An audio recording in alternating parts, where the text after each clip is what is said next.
Hello everybody, this is Ita2755 hitting back at you with another review, and today we'll be taking a look at a small indie horror game called Loretta's Room.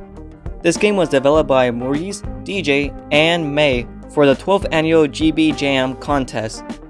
The whole gimmick of the contest is to make a Game Boy inspired game complete with an original soundtrack, proper game design, and a fully fleshed out story, all within 10 days. Since GB Jam was being hosted near the spooky season, the theme of the contest was spooky. The team who were developing Loretta's Room chose to create a short psychological horror game that focused more on disturbing the player's mind and emotions, similar to what you will see in a Silent Hill title. Typically in this genre, dark themes are explored, often placing the main character in strange, uncanny environment to symbolize their losing grip of reality. This approach can honestly create a strong sense of unease, dread, and isolation because these settings can sometimes feel very familiar, like you walk back in time or unlock a core memory. Anyways, getting into the plot for Loretta's Room, you play the main protagonist named Dannie, who is driving alone on a dark, rainy night. She feels very frustrated after leaving a heated argument she had with another character named Loretta. This caused Dannie to storm off to her car and drive off to an unknown direction. And that's it. That's the basic introduction to the story of the game. It's nice, short, and simple. Before I go further into the story, now will be a good time to put a spoiler warning for those who want to experience the game. Alright, let's go back to our weekly program. Her journey is cut short when she swerves out of control in order to avoid a strange figure on the road, which results in her crashing into a nearby tree. She goes out and seeks for shelter to recover from her injuries. She stumbles her way into the woods until she comes across an old abandoned house in the middle of nowhere. Curious, Dannie goes inside and notices she has no reception, but hears a telephone rings from the second floor. She goes out to investigate, only to find the room with the telephone locked inside. Dannie explores a hall for a key, but during the process finds a liquor bottle along the way. She decides to hide the bottle in the chimney, which surprisingly reveals a hidden key to the locked room. Dannie retrieves the key and rushes her way up to the locked door to answer the ringing telephone. When Dannie picks up the phone, she hears a familiar voice. Puzzled, Dannie asks who can it be, and it turns out it was Loretta. Loretta explains to Dannie that she cannot just simply run away from her actions. And this is where we get some lore drop because we learn the reason why Dannie was running away was because she accidentally hit Loretta after finding her intoxicated from all the alcohol she drank.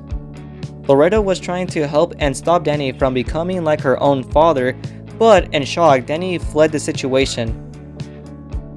Dannie swears to herself that she will never become like her father and promises to be a better person.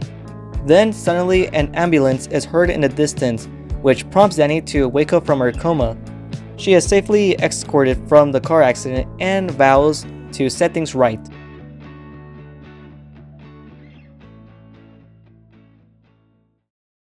Overall, I really appreciate the experience and I especially love the hidden details within the story. What I found interesting about the game is that the game constructs itself like a first-person novel through its dialogue. When playing the game, Dannie constantly used the word I, which is a big indicator that she is narrating the story events from her personal point of view.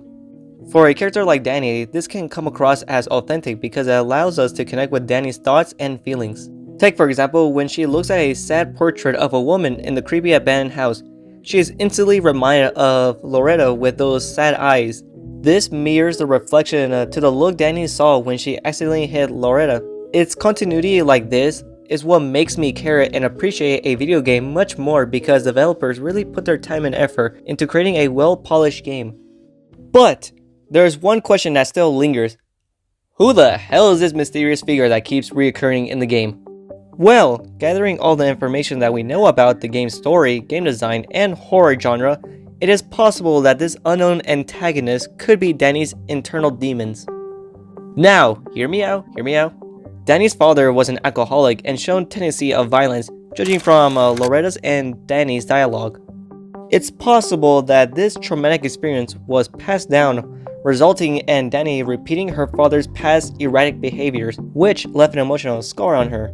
Everything in the house, when it comes to the smell, the touch, and the sight, always reminds her of something emotional, like the sad portrait that looks like Loretta that we discussed earlier. And it doesn't stop from here. If you go to the second floor, you will see another portrait of a man. When Dannie interacts with it, she provides a unique dialogue that reads, quote, "The man in the painting looks like my father. Just looking at it gives me chills." Gives you chills. Geez, I wonder why. Anyways, this connection strongly suggests that the game is an eternal struggle of Dannie, a psychological manifestation of her guilt and fear of becoming her father. But hey, that's just a theory. A game! Super idol the shower, don't mind me, the tie by you, don't mind me,